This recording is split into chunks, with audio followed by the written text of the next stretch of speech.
Class 12 student ध्यान दें। Subject biology, chapter आपका चल रहा है heredity and variation, Mendelian heredity, वंशागत और विविधता, मेंडलीय वंशागत चैप्टर है आपका। आप लोगों को कल मैंने पार्ट 1 के बारे में बताया था। आज आप लोग को पार्ट 2 के बारे में बताने जा रहे हैं एनसीईआरटी सॉल्यूशन पर आधारित। सबसे पहले टॉपिक 1 है जेनेटिक आनुवंशिकी। जेनेटिक आनुवंशिकी क्या है? जेनेटिक आनुवंशिकी विज्ञान की वह शाखा जिसके अंतर्गत माता पिता के वह लक्षण जो एक पीढ़ी से दूसरे पीढ़ी में स्थानांतरित होते, अर्थात एक पीढ़ी से दूसरे पीढ़ी संतत कोशिकाओं में समानता या असमानता के आधार पर संतत में लक्षण प्राप्त होते हैं आनुवंशिकी का।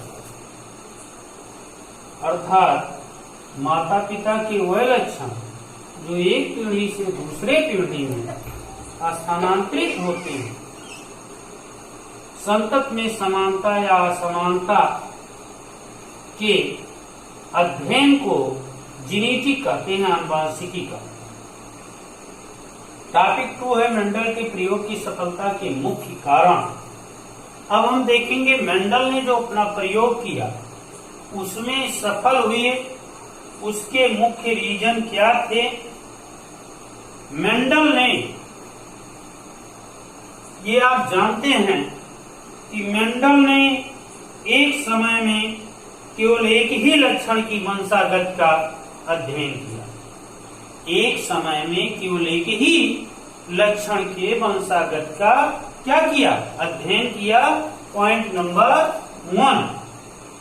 पॉइंट नंबर 2 में उन्होंने केवल आनुवंशिक रूप से शुद्ध पौधे का चयन किया तथा अशुद्ध पौधे को निकाल दिया।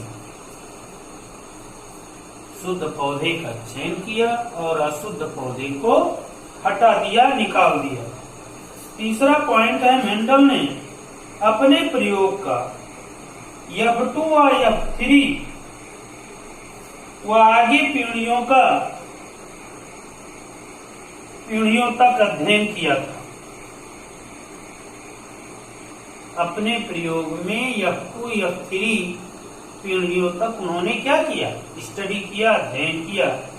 इस प्रकार मेंडल ने अपने प्रयोग द्वारा निकाले गए विभिन्न प्रकार के लक्षणों को प्रकट किया।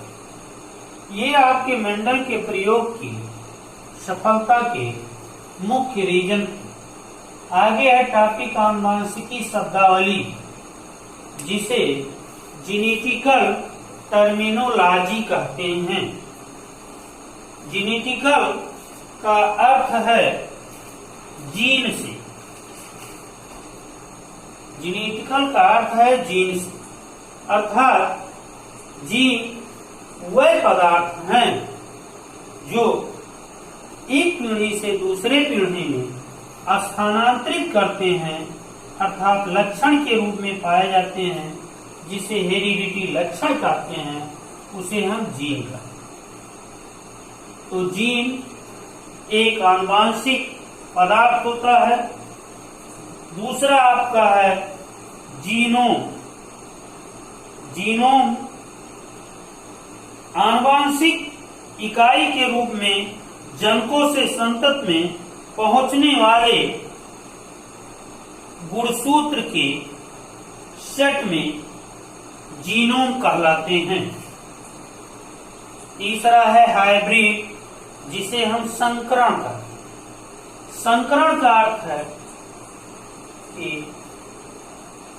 जब कोई दो भिन्नात्मक पदार्थों को एक में मिला दिया जाता है, उसे हम संकरण कहते हैं या हाइब्रिड कहते हैं। हाइब्रिड संकरण क्या है? लैंगिक रूप से किसी जाति के मेल तथा फीमेल के मिलने की प्रक्रिया को संकरण। अगला आपका है फिनोटाइप। फिनोटाइप क्या है? जीनोटाइप क्या है? फिनोटाइप किसी जीव का आनुवांशिक संगठन जो बाहर से आंखों द्वारा दिखाई दे, अभिव्यक्ति हो, उसे हम फिनोटाइप कहते हैं। जैसे बौने पौधे तथा लंबे पौधे के गुण दृश्य रूप में दिखाई देते हैं, उसे हम फिनोटाइप। जीनोटाइप, जीनोटाइप जीन से आपके बना हुआ है।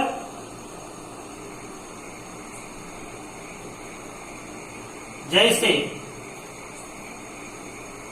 जनकों के वह लक्षण जो एक पीढ़ी से दूसरे पीढ़ी में लक्षण जाते रहते हैं, उसे हम जीनोटाइप कहते हैं।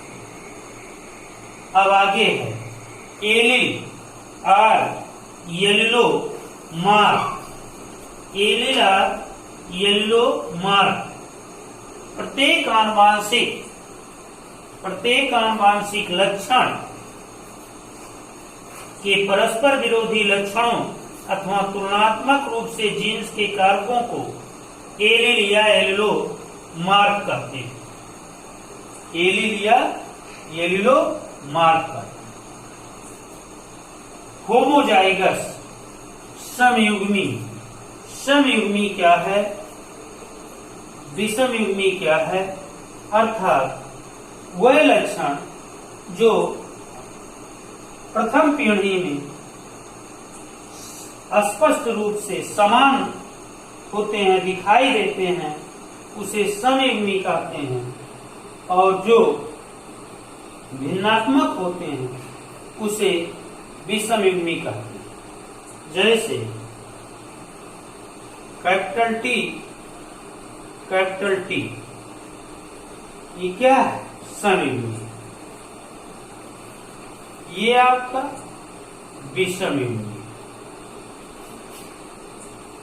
समयुग्मी का अर्थ समान होना, विषमयुग्मी का अर्थ है असमान होना। इस प्रकार से हम समयुग्मी तथा विषमयुग्मी का अध्ययन करते हैं, पीढ़ी दर पीढ़ी चलते रहते हैं। तो आगे है मेंडल के अनुसार F1 पीढ़ी, F1 generation, F2 generation, F3 generation. Generation means पीढ़ी।